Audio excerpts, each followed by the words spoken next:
အားလုံးပဲမင်္ဂလာပါ Viber ကိုရောက်ရှိလာတဲ့ ChatGPT နဲ့ပတ်သက်ပြီးတော့ပြောပြချင်ပါတယ်ဟုတ်ကဲ့ Viber မှာတခြားဘာ software မှမလိုဘဲနဲ့ Viber ရှိတယ်ဆိုရင်တော့မှ ChatGPT ကိုသုံးလို့ရမှာဖြစ်ပါတယ်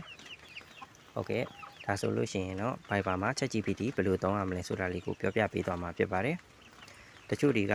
ကျွန်တော်ဆိုလဲဒီမှာပေါ်လာပါတယ် ChatGPT ဆိုပြီးတော့မပေါ်တဲ့သူတွေအတွက်ဆိုရင်တော့ဘယ်လိုလုပ်ရမလဲဆိုရင်ဒီထိပ်ဆုံးရှာတဲ့နေရာလေးကိုနှိပ်လိုက်မယ်ဒီထိပ်မှာ ChatGPT ဆိုပြီးတော့ရိုက်ရှာလိုက်ရုံပါပဲ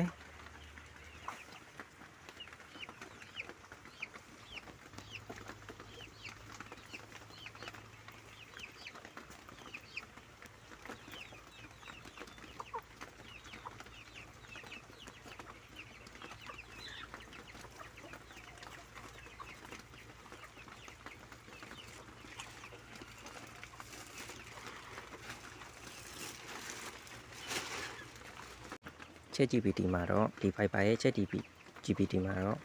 ပုံလေးပို့ပြီးမေးလို့မရတာတခုပါပဲတခြားဟာတွေကတော့အကုန်မေးလို့ရပါတယ်ခင်ဗျဟုတ်ကဲ့ကျေးဇူးတင်ပါတယ်